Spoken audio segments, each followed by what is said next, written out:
Viete, uvedomil som si, že som nikdy neurobil video o nedostatku selénu, takže tu je. Selén je stopový minerál, čo znamená, že potrebujete veľmi malé množstvo, ale je veľmi, veľmi dôležité. Jednou z funkcií je, že vám pomáha premieňať T4 na T3, aktívnu formu hormónu štítnej žľazy. Takže, ak máte nedostatok selénu, budete mať príznaky hypofunkcie štítnej žľazy, čo môže byť celý rad vecí, a ak máte záujem, dám dole odkaz. Syntéza DNA, takže vaša DNA potrebuje selén na svoje vytvorenie. Ak jete potraviny s vysokým obsahom selénu, povedzme, že konzumujete brazílske orechy, tuniaka, krevety, sardínky alebo morskú riasu a máte niektoré z týchto nedostatkov selénu, môže to byť preto, že máte problémy s intestinálnou absorpciou, alebo ste mali gastrický bypass, alebo ste starší. Keď dosiahnete 90 rokov, naozaj sa stanete deficientným na selén. Už ho jednoducho nemôžete prijímať. Tiež ak užívate statiny, budete mať nedostatok selénu. Selén tvorí množstvo rôznych proteínov. A jedným veľkým je glutatión, ktorý je ako hlavný antioxidant. A ak máte nedostatok glutatiónu, určite budete mať nejaké problémy so srdcom. Srdce sa môže dokonca zväčšiť. Ďalším príznakom nedostatku selénu je neplodnosť.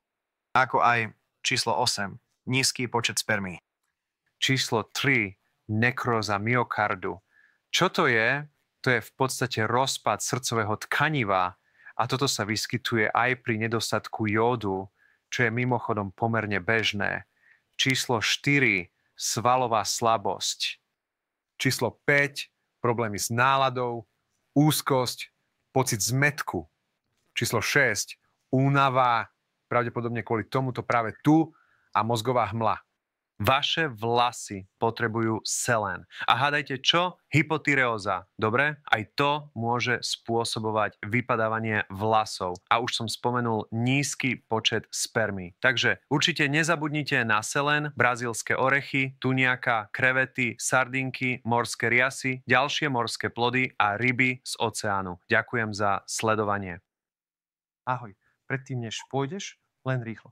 Mám kurz s názvom Ako posilniť tvoj imunitný systém. Je to bezplatný kurz. Chcem, aby si ho pozrel a tu je dôvod. Tu si ty. Tu je vaše prostredie. Každý je sústredený na toto tu, vyhýbajúc sa vášmu prostredie. Ale čo tu? Čo tak posilniť váš imunitný systém? To je to, čo chýba. Tento kurz vám ukáže, ako sa obrniť, a tak môžete oveľa lepšie znášať a odolávať svojmu prostrediu posilnením vlastného imunitného systému. Dole v popise som umiestnil odkaz.